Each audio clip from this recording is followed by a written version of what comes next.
यही पैगाम हमारा। और कांग्रेस पार्टी सद्भावना की बात करती है, जो हम भाईचारे की बात करते हैं कि इंसान का इंसान से प्यार, कांग्रेस पार्टी करती है। मैं कुछ आपको अतीत में ले जाना चाहता हूं। आपने देखा होगा कि 1990 के बाद उत्तर प्रदेश में मुलायम मंदिर बनाया नहीं और चंदा भी वापस नहीं किया।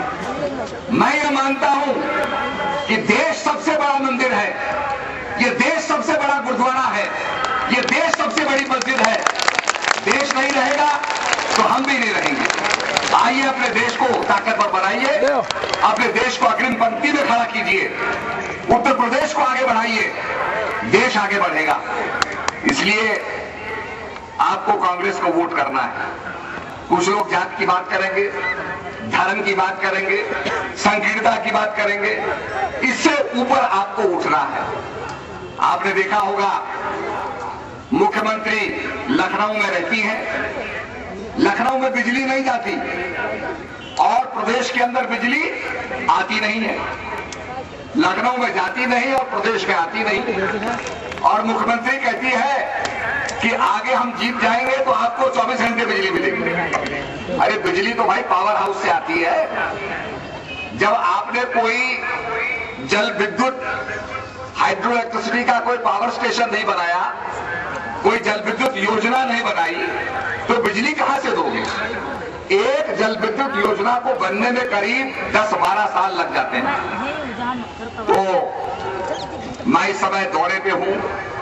कल मैं अमेठी में था, बहुत बड़ा जनसैलाब उमड़ा। मैं पूरे प्रदेश का दौरा कर रहा हूं और यहां देखने में आता है कि विद्यालय है तो टीचर नहीं है, अस्पताल है तो डॉक्टर नहीं है, पावर हाउस है तो बिजली नहीं है। ये स्थिति उत्तर प्रदेश की बन गई है। हमारा उत्तराखंड तो उत्तर प्रदेश से निकला, हम आगे बढ़ गए और उत्तर प्रदेश जो हमारी मां थी वो पीछे रह गई। मैं आपसे यही निवेदन करने आया हूं कि आइए कांग्रेस को लाइए और फिर से यहां पर विकास की चर्चा हो। आज से जो हमारे बुजुर्ग होंगे, 20 साल पहले, 25 साल पहले हमारे उत्तर प्रदेश के अंदर जात की और धर्म की राजनीति हुआ करती थी, यहां विकास की चर्चा होती थी। कितने ट्यूबवेल लगे?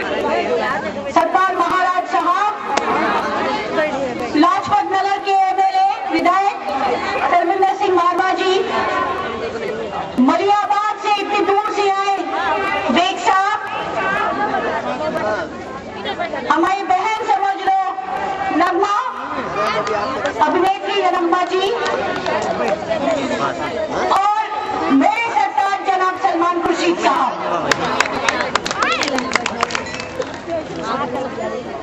हमारा जी, शीला जी, सलमान साहब और हमने एक सपना देखा फर्रुखाबाद के लिए, एक सपना जिसमें हमारे नन्हे मुन्ने बच्चे जब स्कूल में पढ़ेंगे तो जमीन पे नहीं बैठेंगे, ऐसे बैठेंगे जैसे दिल्ली में आपने बच्चों को बिठाया कुर्सी और मेज पे, और इज्जत से पढ़ेंगे। ये सपना हमने देखा। एक सपना जिसमें हर एक गांव तक एक डामर का सड़क, हर एक मोहल्ले में एक अच्छा सड़क, हर एक गांव तक बिजली, और सिर्फ पोल और तार नहीं मगर तार जिसमें 24 घंटे दिल्ली दौड़ेंगे। ये सपना हमने देखा। एक सपना जिसमें हमारी माताएं और बहनें पानी प्राप्त करने के लिए दूर नहीं जाएंगे, अरे अपने घर। ये सपना हमने देखा। अब शीला जी कहेंगे अरे इस जमाने में जब आदमी चांद तक पहुंच गया, इतना छोटा सा सपना। भाई हमें चांद पर नहीं पहुंचना है, हमें इस धरती पे इज्जत पे चलना है। और सच्चाई ये है कि फर्रुखाबाद का ये हाल है कि हम लोग इज्जत से नहीं चल रहे। पिछले 24 साल से यहाँ पे कोई फैक्ट्री नहीं, कोई रोजगार नहीं, कहीं बिजली नहीं, कहीं सड़क नहीं, और हमारे बच्चे अभी भी जमीन पे बैठ के पढ़ते हैं। हमारी माताएं और बहनें अभी भी पेंशन नहीं मिल रहे। इसलिए हमें सिर्फ इज्जत से जीना है। डिग्री कॉलेज नहीं है। अफसोस है कि ये डॉक्टर जाकिर हुसैन का इंसान है। और डॉक्टर साहिबा जाकिर हुसैन जिसने PhD लिया जर्मनी में एग्रो इकोनॉमिक्स, जो पुरस्कार के संबंध में है, हमें ये आपको सोचना पड़ेगा कि अगर जो आप केवल ये सोचकर वोट डालें कि हाँ ये मेरी जात का है, ये मेरी बिरादरी का है, ये मेरे धर्म का है, तो प्यारे भाइयों और बहनों, आप लोगों को जिस तरह का निर्माण और विकास मिलना चाहिए वो नहीं मिल सकता। मैं दिल्ली प्रांत से आई हूँ आपके पास, दिल्ली की मुख्यमंत्री हूँ। दिल्ली में 3 दफा कांग्रेस पार्टी को जिताया गया है, किसी जात बिरादरी के नाम पे नहीं बल्कि उसके विकास के कार्य के नाम पे। बहुत सारे आपके लोग भी रिश्तेदार होंगे जो दिल्ली आते होंगे, देखते होंगे। दिल्ली एक ऐसा नगर है, हमारे देश की राजधानी है, जो जिसमें न केवल फर्रुखाबाद से क्या है